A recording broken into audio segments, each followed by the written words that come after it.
Hi, Megan. All right, let's go ahead and take a look. Nutcracker. Okay, piece resembles a sugar plum fairy scene. Good splash of pink. Good reasoning for your color choices and establishing your color palette. I use swords as the laces on the ballet shoe. I don't think that works. That particular treatment of using swords as the laces. I think the swords. Well, let's jump over here right now. Use some visuals here.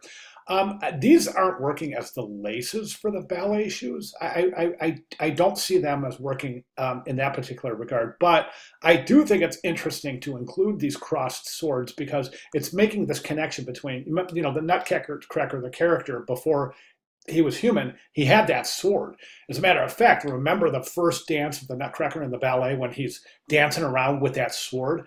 So making this connection between the Nutcracker, the ballet presentation of the Nutcracker, and the fact that the main character did carry a sword, I think is really done well here. I think it makes these connections, these interesting connections.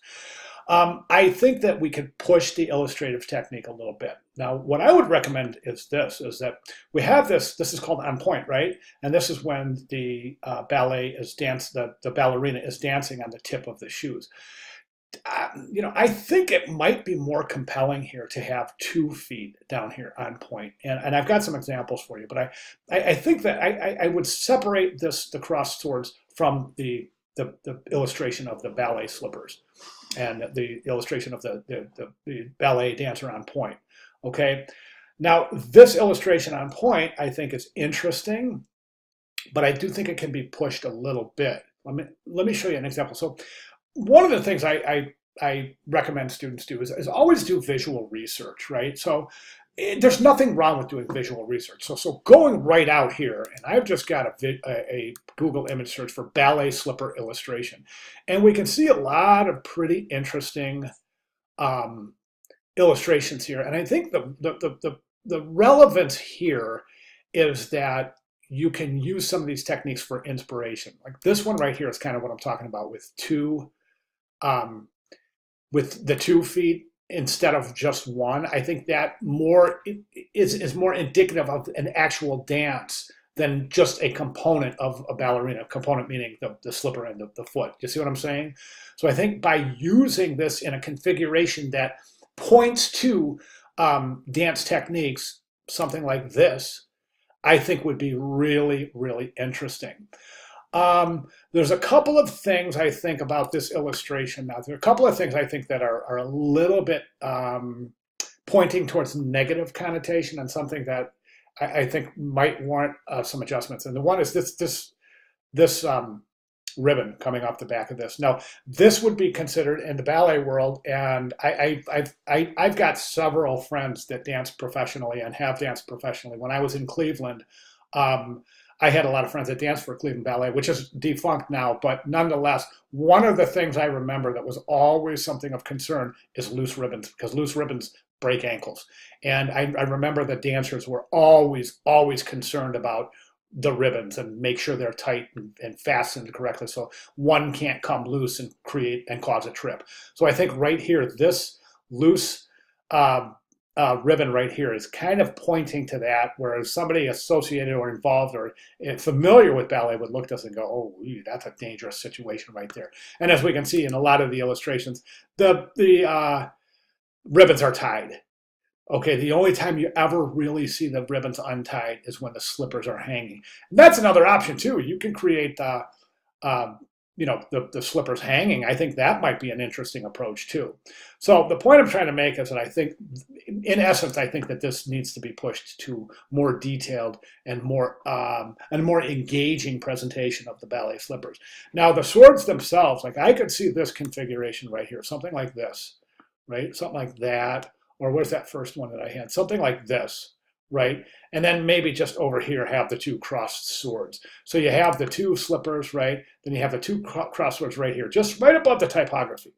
And that's going to create, it's just going to tie the typography in with the swords and their role in the story, as well as tying the Nutcracker in, the swords from the story in with the ballet slippers, indicating that this is indeed a ballet presentation of the Nutcracker, right? So those are my recommendations. Now, Also, we've got, I just did a quick Google image search and I just said sword illustrations.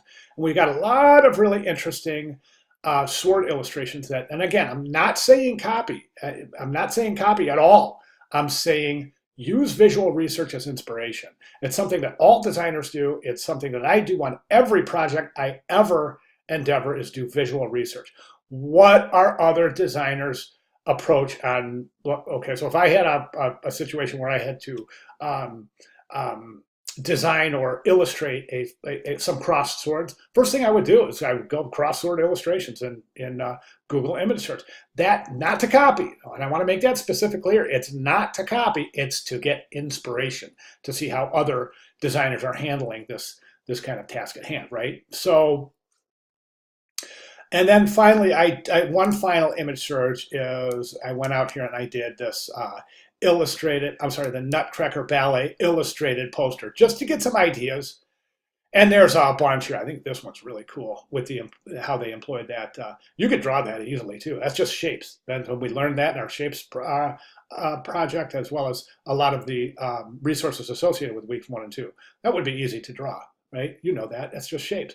So just do your visual research, get some ideas, get some inspiration, and I would say a little bit more of a more engagement in the actual feet themselves, the actual ballet slippers on point. Reduce the size of the swords and really develop those so they're illustratively very challenging for you to do.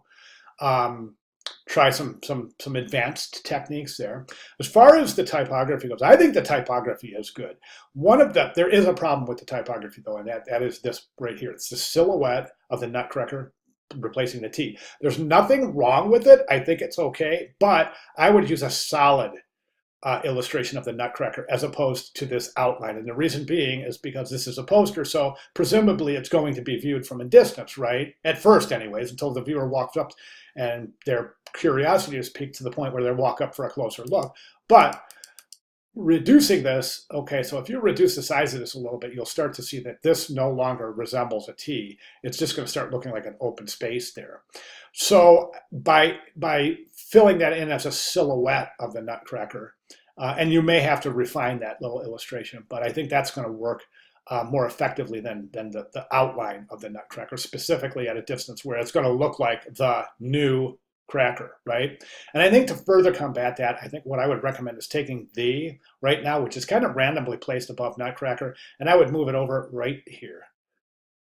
So it's right there, the Nutcracker. That way, you're pulling the away from cracker. So you're eliminating the propensity or the possibility for the viewer to look at this and see the cracker. Do you see what I'm saying? Move this over here, and it's automatically going to force that T into the presentation, and by filling in that blank, and it's going to read more accurately, I think, with less propensity for making a mistake of thinking this is the cracker, specifically at a distance.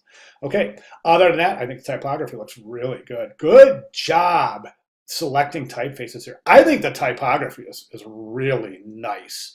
The typographic variety here, and just the harmony based on this sans serif mixed with the serif is just gorgeous, really good choices on your typeface selections there. Okay, great start, good job. Let's push yourself, let's step out of your comfort zone, start employing some advanced techniques. Think about shading, think about